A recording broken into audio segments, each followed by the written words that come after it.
ചന്ദ്ര ചതിച്ചു. Private bus പെട്ടെന്ന് പണിമുടക്കി. അയ്യോ, പിന്നെ നമ്മൾ ഈ പെണ്ണിനെ തന്നെ എന്ത് ചെയ്യും? തൽക്കാലം നിന്റെ വീട്ടിലും താമസിപ്പിക്കാൻ പറ്റുമോ? നാടകം നടത്തിയതിനെ മൂപ്പരാൻ ചൂടായിരിക്കുക. ഇനി നടിയും കൂടെ അങ്ങോട്ട് നല്ല പുകിലായിരിക്കും. അല്ല എന്തേ ബസ് കാണുന്നില്ലല്ലോ? ബസ്സുകാർ പെട്ടെന്ന് പണി മുടക്കി. എന്ന് പറഞ്ഞാൽ എങ്ങനെയാ? നാളെ മീനാക്ഷിപുരത്ത് നാടകത്തിനെത്തിക്കോളെന്ന് വാക്ക് കൊടുത്തിരിക്കുക. ബസ്സുകാർ പണി മുടക്കിന് ഞങ്ങൾ എന്ത് ചെയ്യാന്? നിങ്ങൾ എന്ത് ചെയ്യുന്ന വെച്ചാൽ ഞങ്ങൾ എന്ത് ചെയ്യും? ഞങ്ങൾ നിങ്ങളെ നാടകത്തിന് വന്നതാ. തിരിച്ച് കയറ്റി വേണ്ട ഉത്തരവാദിത്തം നിങ്ങളതാ. ഒരു ടാസ്ക്. അയ്യോ, അത് വലിയ ചെലവാ. ഞങ്ങളുടെ അത്രയൊന്നുമില്ല. ഈ ചാക്കുട്ടിയോട് തട്ടിപ്പ് പരിപാടിയൊന്നും വേണ്ട. ചാക്കുട്ടി അറിഞ്ഞാൽ തൊട്ടിയാണ് തൊട്ടി. ചേട്ടൻ ബഹളം വെക്കാതെ. ഞങ്ങളൊക്കെ ഇവിടെ അറിയപ്പെടുന്ന കുടുംബത്തിൽപ്പെട്ടവരാ. എന്നാ ടാസ്ക് എന്തെങ്കിലും വഴി ഉണ്ടാക്കാൻ ഉണ്ടാക്കി.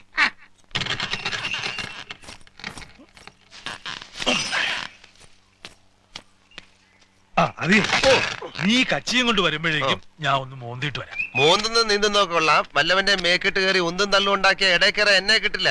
മറ്റേ പരിപാടി ഉണ്ടല്ലോ, തല്ലുകൊള്ളുന്ന, അത് നിർത്തി. ഇല്ലില്ല, ഒരു പ്രശ്നം ഉണ്ടാക്കത്തില്ല. നീ വേഗം പോയിട്ട് വാ. സന്ധിക്ക് മുമ്പേ പുറപ്പെട്ടാ മറ്റന്നാ വെളുപ്പിൽ ഞാൻ എത്താം.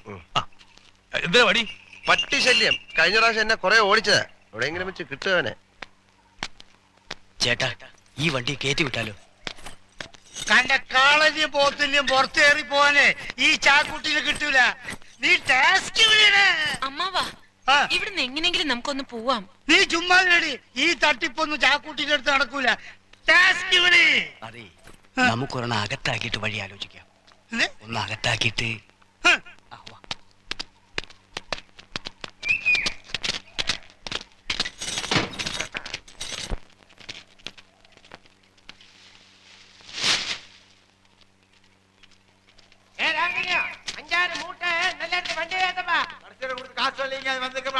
ചേട്ടത്തെ ഇതാ കുട്ടി.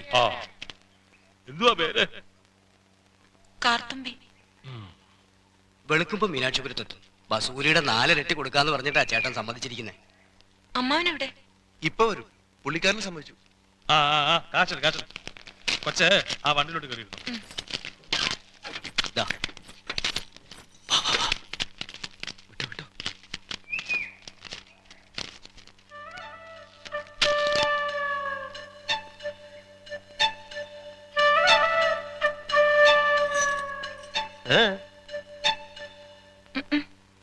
എന്നല്ല, ആരാ മനസ്സിലായില്ല? കാർത്തുമ്പി. ആരും കാറ് തുപ്പിയൊന്നുമില്ല. എന്റെ പേരാ ഞാൻ പറഞ്ഞത്, കാർത്തുമ്പിന്ന്. നിന്റെ പേര് ഊരുമെന്ന് എനിക്കറിയണ്ട. എന്തിനാ വണ്ടി കയറിയിരിക്കുന്നതാ ചോദിച്ചേ? എന്നോട് കേറിയിരുന്നോളം പറഞ്ഞു. ആര്? ഒരു കിളവൻ.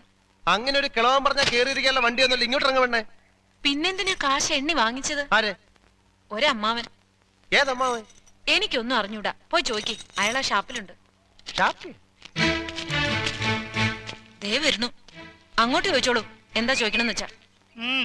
അമ്മാവാ, ഇയാൾ എന്തൊക്കെയോ പറയുന്നു. പട്ടി പെണ്ണുങ്ങളോടാണ് അസഭ്യം പറയുന്നത്. മര്യാദയ്ക്ക് സംസാരിച്ച ചവിട്ടേന്റെ. ഇയാളാണോ ഈ പെണ്ണിന്റെ കാശ് വാങ്ങിച്ചത്? അമ്മാവൻ കാശൊന്നും വാങ്ങിയില്ല. പറഞ്ഞ അമ്മാവൻ കാശ് വാങ്ങിച്ചത്. പിന്നെ ഇയാളാ? ഇത് എന്റെ അമ്മാവനാ. പിന്നെ അമ്മാവൻ കാശ് വാങ്ങിച്ചില്ലെന്ന് പറഞ്ഞു. അമ്മാവൻ കാശ് വാങ്ങിന്ന് പറഞ്ഞത് ശരിയാ, പക്ഷേ ഞാൻ എപ്പോഴാണ് ഇതിന്റെ കാശ് വാങ്ങിച്ചത്? അമ്മാവൻ കാശ് വാങ്ങിന്നല്ല ഞാൻ പറഞ്ഞത്. പറഞ്ഞു അമ്മാവൻ കാശ് വാങ്ങിച്ചെന്ന് പറഞ്ഞു. എന്റെ അമ്മാവൻ കാശ് വാങ്ങിന്നല്ല ഞാൻ പറഞ്ഞത്. നുണച്ചിനെങ്ങാനും പറഞ്ഞാലുണ്ടല്ലോ. പിന്നെ നുണ പറയുന്നതിന് എന്ത് വിളിക്കണം? സത്യമാമെന്ന് വിളിക്കണം. ഞാൻ പറഞ്ഞത് നേര് തന്നെയാ. ഇത് എന്റെ അമ്മാവനാ. പണം വാങ്ങിയത് വേറൊരു അമ്മാവനാ. അയാൾ അയാളുടെ വണ്ടിയാന്ന് പറഞ്ഞിട്ടാ ഞാൻ കേറിയിരുന്നത്. അതൊക്കെ പോട്ടെ, ഇതൊക്കെ ചോദിക്കാൻ താനാരാ? ഞാനാരാണെന്നോ? താനാരാണെന്ന് തനിക്കറിയാമേലെങ്കിൽ താൻ എന്നോട് ചോദിക്ക് താൻ ആരാണെന്ന്. തനിക്ക് ഞാൻ പറഞ്ഞു തരാം താൻ ആരാണ്. അമ്മാവാ, എന്നിട്ട് ഞാൻ ആരാണെന്ന് എനിക്കറിയാമോ താൻ എന്നോട് ചോദിക്ക്. അപ്പൊ തനിക്ക് ഞാൻ പറഞ്ഞു തരാം താൻ ആരാണെന്ന്. അമ്മാവാ, കള്ളു കുടിച്ചിട്ട് ഒരു തോന്നിവാസം പറയരുത്. നിങ്ങളുടെ കൂടെ വന്ന് എന്നെ വേണം പറയാൻ. എന്താ എന്താ ഇവിടെ പ്രശ്നം? ദേ വരുന്നു കാശ് വാങ്ങിച്ച ആള്. അങ്ങോട്ട് ചോദിക്കും. എന്താ? നിങ്ങൾ കാശ് വാങ്ങിയിട്ടല്ലേ എന്നോട് ഈ വണ്ടി കയറി ഇരിക്കാൻ പറഞ്ഞത്? എന്നിട്ട് ഈ മരം കൂടെ എന്നോട് ചാടിക്കയറുന്ന എന്തിനാ? സംസാരിക്കണം. തനിക്ക് മാത്രം വഴി കാണുന്ന പെണ്ണുങ്ങളോട് വായി തോന്നി വിളിച്ചു പറയാല്ലേ? നിങ്ങൾ വെറുതെ വഴക്കുണ്ടാക്കണ്ട.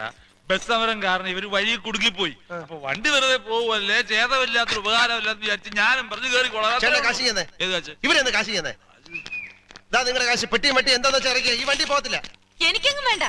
വാങ്ങിച്ചവരുടെ കയ്യിൽ തന്നെ തിരിച്ചു കൊടുത്താൽ മതി. ഈ വണ്ടി തന്നെ പോവും.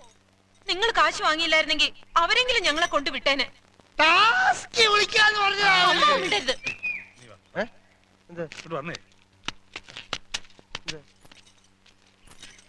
തമ്പനാൻ ചേട്ടൻ ഒരു അബദ്ധം പറ്റിയാണെന്ന് കൂട്ടിക്കോ. പാവങ്ങളാ. നമുക്ക് നഷ്ടമൊന്നുമില്ലല്ലോ. ബസൂലിയുടെ 4 ഇരട്ടിയാ ഞാൻ അടിച്ചെടുത്തത്. ഒന്നുമില്ലേലും വഴിച്ചതിനുള്ള കാശ് ഇങ്ങനെ ഒത്തില്ലേ? കാളകൂട്ടന്മാരെന്തായാലും വണ്ടി വലിക്കണം. അക്കൂട്ടത്തിൽ 2 എണ്ണത്തിൽ കൂടെ വലിച്ചോട്ടെ, നമുക്കെന്താ കുഴപ്പം? നീ അതങ്ങ് സമ്മതിക്കും. കള്ള് മോന്താൻ കയറിയപ്പോഴേ എനിക്കറിയായിരുന്നു എന്തെങ്കിലും പുരുവാൻ ഒപ്പിക്കുമെന്ന്. തല്ലൊന്നും ഉണ്ടാകില്ലല്ലോ. ഇതിലും ഭേദം അതായിരുന്നു.